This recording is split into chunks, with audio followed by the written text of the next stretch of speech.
Drive worldwide. Why?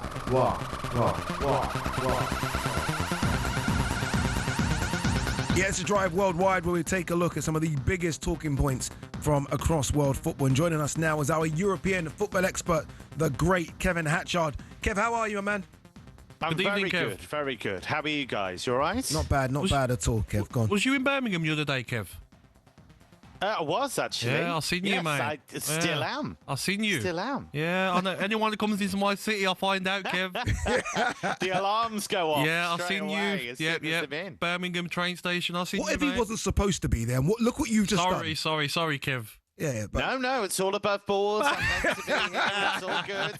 No need to worry. I should have gotten written permission from Gabby. Why have you gone red, Kev? Why have you gone red? Well, he wouldn't like where I am. I'm by the Blues ground, so he wouldn't like that. He that wouldn't part. like that. that's why, yeah. Bordsley Green, I'm afraid. Oh, let's move on. Careful around there, Kev. Careful around there. All right, let's start with the big transfer news of the day.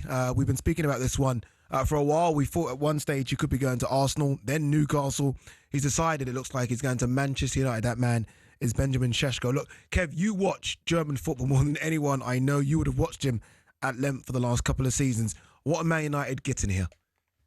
Getting a really exciting player, not the finished article, but you look at what he can bring to a game. He's tall, he's great in the air, he's quick, so he's a bit unusual physically. He's got the strength to hold the ball up. His decision making isn't on point all the time, but you look at his numbers, his finishing is very good. And so there's a body of work there.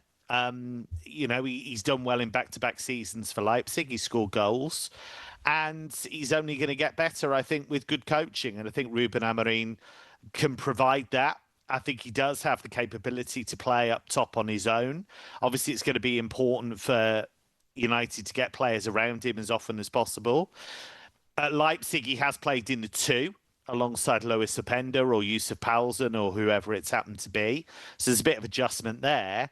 But you look at some of the goals he scores, spectacular goals, imaginative goals.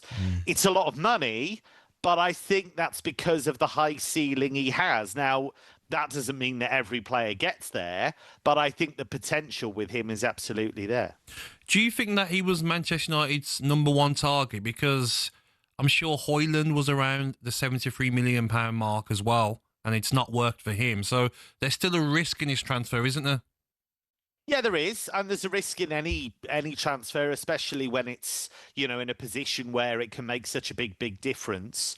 But I think with him, he's really kicked on in the last couple of years. I think a lot of clubs looked at him before he went to Leipzig, and he'd done well for Salzburg, but it wasn't like Haaland well. Yeah. And so people looked at it and thought, okay, maybe we'll see how he does at Leipzig and then make a judgment. And I think, he's played in the Champions League, he's played in the Bundesliga, he's challenged for trophies.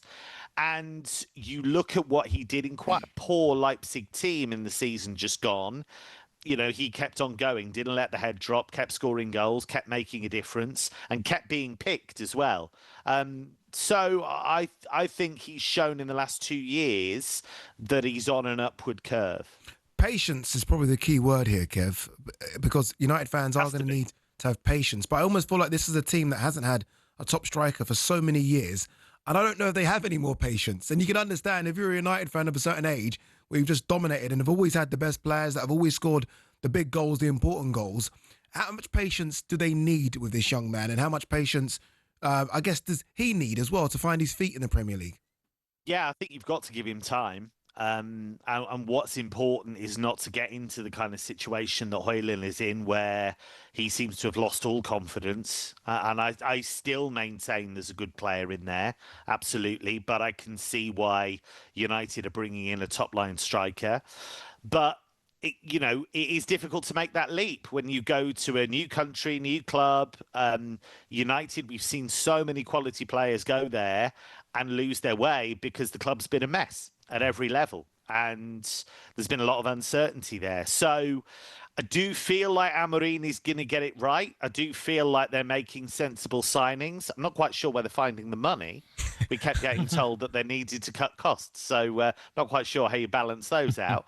But Look, I think he's part of an exciting project. And what it shows you is that United, for all of their problems, for all of their decline, for all of the way they've been run, they do still have a hell of a lot of pull because they are one of the biggest names in world football. All right, let's talk about the Ballon d'Or nominations. There was a time when I used to absolutely love the Ballon d'Or. Now I just don't know what I'm watching anymore, if I'm honest with you. But the usual suspects are on the list. Erling Haaland's there, Cole Palmer, Harry Kane. From a Premier League standpoint, and then obviously the whole of the PSG squad seem to be in that 30 as well. And then there's Scott McTominay, who's had an incredible season with Napoli. Again, you've sort of cast your eye over what Scott McTominay's been doing for the last couple of seasons. He's there on merit, isn't he? I mean, he's had a fantastic season for Napoli. Well, first of all, I should say I'm furious that once again I was left off the list. Really. Amateur goalkeeping just isn't accepted anymore. It's just not really valued. But he is absolutely on that list on merit because he was Serie A Player of the Season. He was a central part of Napoli winning the league. And in clutch situations, he delivered time and time again. He's embraced the culture. We've seen that with the celebrations. And we've seen what a sharp dresser he is. So a bit of Italian influence there. I think he's done terrifically well. And Conte tweaked how he worked it. He tweaked the positions that he could get McTominay into because he's always been best as a box crasher. He's always been best as a guy that can time those runs and, create those moments. And he was scoring big goals in big games in the final stretch. So he's absolutely deserving of a place on that Ballon d'Or list. Who do you see winning it, Kev? Because Dembele should win it, shouldn't he? But Lamine Yamal, and especially Rafinha, what they done last season was something special. I think we've got a lot of potential candidates. I think the temptation is to get all misty-eyed and nostalgic about the Ballon d'Or sometimes. And we think of some of the great players we've had in the past. We have great players now. I mean, Lamine Yamal is out of this world for the age that he is. But Dembele, I'm so pleased for because back when he was at Dortmund, I felt he had that potential to make this kind of step and be in this kind of elite company, but he kind of flattered to deceive for a while. He had some injury problems, but he's really kicked on under Luis Enrique in the last few months. And it is only the last few months. It's only really since the turn of the year. My nomination, for what it's worth, very little, I have to say, but for what it's worth, is probably Vitinha. And that might just be because I'm biased because I think he's such a great player, such an intelligent, mature player. And he's won almost everything there is to win with PSG. Didn't quite win that Club World Cup, but won everything else. Nations then League. He went over to win the Nations League with Portugal. And he's just an incredible player. You could also nominate Joao Neves. Lamine Yamal would have a shout. Rafinha has been lights out for Barcelona for ages. And Kylian Mbappe does not deserve it. But I do think he should get a bit more love than he gets because that first season at Real Madrid, if you look at the numbers, it's a phenomenal season. But because he's Kylian Mbappe, he gets a fair bit of stick. But I think if it was anybody else, they'd be going, wow, what a brilliant first season at Real Madrid. So, yeah, and obviously then the Liverpool lot. Salah obviously leads it, but Virgil van Dijk was almost flawless defensively for Liverpool. McAllister, lots and lots of options. So it's a great list. Yeah, it is. Staying, or I say staying, because we just spoke about Scott McTominay, there's a massive story coming out of Italy at the moment, isn't it? And that's the situation for Ade Oladipo, who, look, has been incredible for Atalanta. I think incredible. There seems to be a case of he's had a conversation that Atalanta could let him go, which didn't seem to be on paper. It almost seemed to be a handshake between him and the owners. He wants to go. He came out and he put this massive statement out on social media as well, talking about, that they've kind of let him down with promises, broken promises. What is the situation with Ade Oladipo? Is he going? Is he staying? Where are we? The manager as well, Ade. Remember that penalty incident? Disrespected him as well last season. He did. Yes. That was horrible. Yeah, he called him one of the worst penalty takers he'd ever seen. And Gasperini, to be fair, is quite a taskmaster. He's quite. I think people think he's quite a cuddly character. He's absolutely not. He's not there now, is he? No, he's not there anymore. He's gone to Roma. So that was probably a sigh of relief for Lookman to some extent. But it's a weird one because I think there's a few players like that have this kind of love-hate thing with Gasperini because they end up being kind of, he remonstrates with them, but actually they play the best football under him. He got that hat-trick in the Europa League final. That writes him into Atalanta folklore forevermore. It writes him into Italian football folklore because, that's a major European trophy that an Italian club's won for the first time in its history. And he was a big part of it. Where this has come about, it seems, is that Lookman has his view, which was, and he did want to go to PSG in a previous window, but he wants to go to Inter, it seems. Inter are keen to take him. The two clubs haven't come to an agreement on the fee.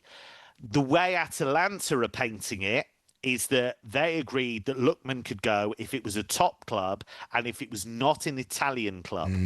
So they are saying, we are not going to let you join a major Italian rival. My suspicion is that Inter will come up with a bit more cash and this will get resolved. But it's just a real shame because anytime this happens with a player where actually they've been a bit of a fan favourite and they've done incredible things, it's just a shame when this kind of thing happens because it's a bit messy. Yeah. He's tried to kind of put his side across and he's talked quite openly. And I thought, I'd take him at face value, that the bond with the fans does mean a lot to him and that relationship is important to him. So, yeah, I hope it gets resolved and I hope Atalanta fans can move on from that and look back on what he's achieved with them and look back with pride on that. talkSPORT Drive with Andy Goldstein. Monday to Friday afternoon from 4 on AM, on DAB, via the talkSPORT app and on your smart speaker. talkSPORT.